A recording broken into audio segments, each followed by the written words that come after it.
Alright guys, I'm going to make this a short and sweet video. It is going to sound a little bit negative in the middle here, but I promise you it ends on a positive note. But let's jump right into secrets that your handyman or your contractor probably isn't going to tell you. And we'll start at number 5. Number 5 being that if you're a pain in the butt, we're going to put you on the naughty list. And what that means is to be a pain in the butt. That is asking for extremely detailed itemization, way too much itemization. That costs us time that it's hard to charge you for because you are price conscious. Next is standing over us when we're doing our work, when we're doing our thing. We don't need somebody standing over us, guiding us through the process or asking a lot of questions. We typically prefer to be able to show up, get our job done, get paid, and go on to the next job. Another one is nitpicking the work. Now, I'm not saying that low quality is okay. Low quality is not okay. But if you're nitpicking every single detail of our work, that is going to put you on the naughty list. And also wanting to buy your own materials. It's way more efficient. We know what materials work best. We do this all the time. We're pros. If you want to buy your own materials, it typically doesn't work out well. They're not going to be the best materials or the right materials. And most of us, at least, are not upcharging on the materials and trying to screw you on that. We're being pretty fair about it. But just know that we know what we're doing. We're pros. And the consequences of being a pain in the butt, which causes us to put you on the naughty list, the consequences are we're going to charge you more money. So if we're doing an estimate and it's very clear talking to you while doing the estimate that you are going to be a pain in the butt, we're going to make that a higher estimate to accommodate for all the extra time that we have to spend doing that. And also, we're probably not going to want to work for you in the future because there are too many clients who are very nice and easy to work with, who just appreciate a good job for a good invoice, for a good amount of money. So we just may not want to work with you if you're a pain in the butt. Next, number 4, we don't need your referrals or your future work. And let me tell you what I mean is too many jobs, when you show up, the person you're doing the job for either wants a discount. They offer one of two things. They say, if you give me a discount, or if you do a really good job, I have a lot of friends I can refer you to, or I have a lot more work you can do in the future.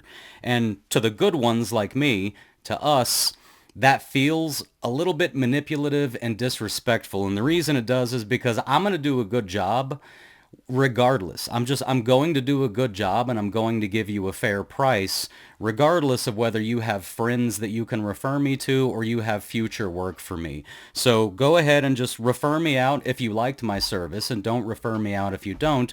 But don't try to do this thing where you say, if you do a good job or if you give me a good price, then I'll refer you out to my friends or give you more work in the future.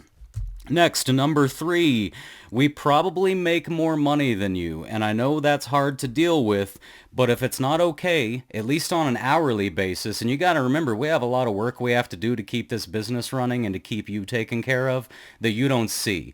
But yes, on the job per hour, we're probably making more money than you. And if that's not okay, number 1, first option, do it yourself.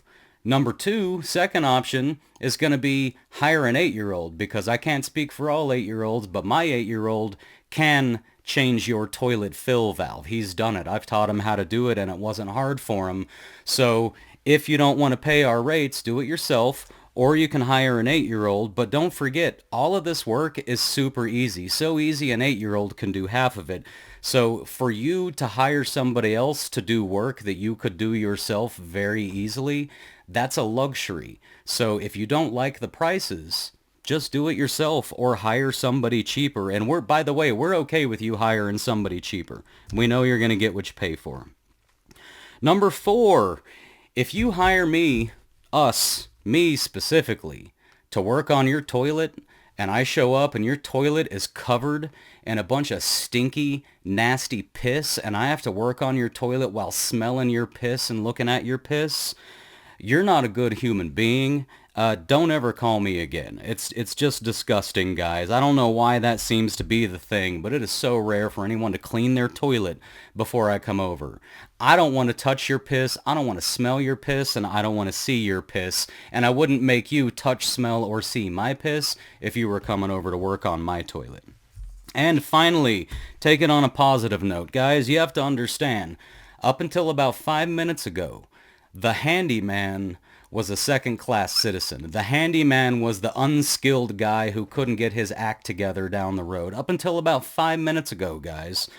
I grew up in high school with everybody saying, if you don't go to college, or if you don't do this, if you don't make good grades, you're going to end up flipping burgers or doing construction. Well, guess what? I'm doing construction, and my family is very well taken care of because I'm doing construction. But we've been used to being disrespected and looked down on for basically all of eternity, or right up until 5 minutes ago. If you can figure out how to look at us like a human being, how to treat us with the same equal respect that you'd give any human being, and not to assume that we are lesser than you, if you can just do that one basic thing, you would be amazed at what we'll do for you. Like, for example, if you say, hey, as long as you're here, can you go ahead and fix that? That sounds to me like you want free work. That's typically where that conversation goes. But if you come over to me and you say, hey, how much would it cost me to also have you do this? And the thing that you want is like this big, it's a tiny little job. I'm probably going to offer to do it for free. The difference is the respect. So treat your handyman like just any other equal, normal human being who deserves respect. If you can do that, I think you're going to find that you're going to get solid work, you're going to get good prices, and that handyman is going to be responsive to you in the future and keep coming around. But that's really all that's required. What we want more than anything, the secret is that what we want more than anything are just good, positive, happy clients who are happy to pay us a fair rate, a market value fair rate, for solid work. And when we find that, we'll do just about anything to keep you. So just keep that in mind. But that's my secrets, guys. I hope this was helpful to you, and I'll catch you on the next one.